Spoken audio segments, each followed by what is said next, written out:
Hello. നമ്മളെപ്പോഴും നമ്മൾ മലയാളീസിനൊരു പ്രത്യേകതയുണ്ട്. എപ്പോഴും നമ്മൾ എവിടെ പോയാലും നമ്മുടെ ഫുഡുകൾ തന്നെ, അതായത് നമ്മുടെ കേരളത്തിൽ അവൈലബിൾ ആയിട്ടുള്ള ഫുഡുകൾ തന്നെ നോക്കി കഴിക്കുന്ന ഒരു രീതിയാണ്. പ്രത്യേകിച്ച് ഞാനൊക്കെ അങ്ങനെയാണ് കേട്ടോ. എവിടെ പോയാലും ഓക്കെ അവിടുത്തെ ഫുഡ് ടേസ്റ്റ് ചെയ്യണമെന്ന് അത്ര ചിന്തിക്കില്ല. അപ്പം ഞാൻ വിചാരിച്ചു ശരി എന്നാൽ ഇന്ന് നമുക്ക് ഉം, ബാംഗ്ലൂർ ഉള്ളാളിലുള്ള സാമ്രാട്ട് ദൊണ്ണ ബിരിയാണി റെസ്റ്റോറൻറ്റിലോട്ട് പോകാമെന്ന് കേട്ടോ. ഞങ്ങൾ അവിടെ എത്തി. നല്ല സ്പേഷ്യസ് ആയിട്ടുള്ള അത്യാവശ്യം വലുപ്പമുള്ള നല്ല നീറ്റ് ആൻഡ് ടൈഡി ആയിട്ടുള്ള ഹോട്ടലാണ്.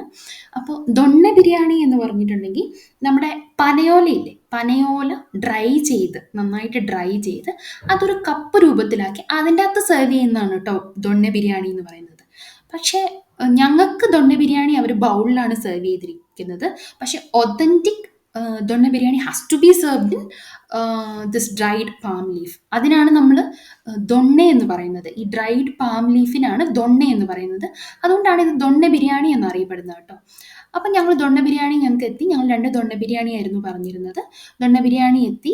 അതുപോലെ ഞങ്ങൾ ചിക്കൻ കബാബും ചിക്കൻ ലോലിപോപ്പും പിന്നെ ഒരു പൊറോട്ടയും പറഞ്ഞു. അപ്പോൾ ഞങ്ങൾക്ക് ദൊണ്ണ ബിരിയാണി എത്തി. ഞങ്ങളത് ടേസ്റ്റ് ചെയ്യാൻ വേണ്ടി ഇട്ടിരിക്കുകയാണ് കേട്ടോ. അത് നമ്മുടെ സാധാരണ നമ്മുടെ ബിരിയാണിയുടെ ഒരു റൈസ് അല്ല. ഈ പലാവിനൊക്കെ നമ്മൾ യൂസ് ചെയ്യുന്ന രീതിയിലുള്ള ഒരു റൈസാണ് കേട്ടോ ഈ ദൊണ്ണ ബിരിയാണിക്ക് അവർ ഉപയോഗിച്ചിരിക്കുന്നത്. അതിൻ്റെ കളർ കണ്ടാൽ തന്നെ നിങ്ങൾക്ക് മനസ്സിലാവും. ഒരു ലൈറ്റ് ഗ്രീൻ കളറിലാണ് ദൊണ്ണ ബിരിയാണി ഉള്ളത്. അത് നമ്മുടെ പുതിനയില, മല്ലിയില അങ്ങനത്തെ ഇലകളൊക്കെ അരച്ച് ചേർത്തിട്ടുണ്ട്. ഒരുപാട് സ്പൈസസ് ഇവർ യൂസ് ചെയ്തിട്ടില്ല. അത്യാവശ്യം എരിവുണ്ട്. എന്തൊക്കെ പറഞ്ഞാലും നമുക്ക് ടേസ്റ്റിയാണ്, ഫുഡ് ടേസ്റ്റിയാണ്.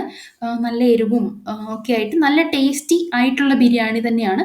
നമ്മൾ എപ്പോഴും ഈ തലശ്ശേരി ബിരിയാണി, കേരളത്തിലെ എല്ലാ ടൈപ്പ് ഓഫ് ബിരിയാണീസും കഴിച്ചിട്ട് ഇതൊരു ഡിഫറെൻ്റ് ആയിട്ടുള്ള ഒരു ടേസ്റ്റ് തന്നെയാണ് ഈ ബിരിയാണിക്ക് കേട്ടോ.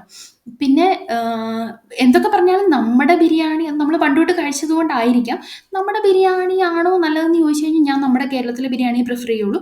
പക്ഷെ എന്നാൽ പോലും ദൊണ്ണ ബിരിയാണി നല്ല ടേസ്റ്റി ആയിട്ടുള്ള, നമുക്ക് ഡിഫറെൻ്റ് ആയിട്ട് ടേസ്റ്റ് ചെയ്യാൻ പറ്റിയ ഒരു ബിരിയാണി തന്നെയാണ് ദൊണ്ണ ബിരിയാണി. അപ്പോൾ ഞങ്ങൾ ദൊണ്ണ ബിരിയാണി പറഞ്ഞു. അതിൻ്റെ കൂടെ കെബാബും ലോലിപോപ്പും പറഞ്ഞു, ചിക്കൻ ലോലിപോപ്പും. ചിക്കൻ ലോലിപോപ്പും കെബാബും തമ്മിൽ എനിക്ക് വലിയ വ്യത്യാസമൊന്നും ഫീൽ ചെയ്തില്ല. ഏകദേശം ഒരേ ടേസ്റ്റാണ് രണ്ടിനും, ഓൾമോസ്റ്റ് സെയിം ടേസ്റ്റ് ആയിരുന്നു. ഈ ദൊണ്ണ ബിരിയാണി ഈ ഒരു വലിയ ബൗളാണ് കേട്ടോ. നല്ല ക്വാണ്ടിറ്റി ഉണ്ട്. നമ്മുടെ വയറ് വല്ലാണ്ട് ഫുള്ളാവുന്ന രീതിയിലുള്ള ക്വാണ്ടിറ്റി ഉണ്ട്. 140 രൂപയാണ് ഇതിന് വില. അപ്പോൾ നിങ്ങൾ എപ്പോഴെങ്കിലും ഒരു അവസരം കിട്ടിയാൽ നിങ്ങൾ എന്താണെങ്കിലും മസ്റ്റായിട്ട് ട്രൈ ചെയ്യേണ്ട ഐറ്റം തന്നെയാണ് നമ്മുടെ ദൊണ്ണ ബിരിയാണി കേട്ടോ. ഈസി ആയിട്ട് വീട്ടിലും ഉണ്ടാക്കാൻ പറ്റുന്ന വളരെ ഈസി ആയിട്ടുള്ള ഒരു ഡിഷാണ് ഈ ദൊണ്ണ ബിരിയാണി. അപ്പം നിങ്ങൾക്ക് ഈ ഗൂഗിളിലൊക്കെ നോക്കിയാൽ ഇതിൻ്റെ റെസിപ്പി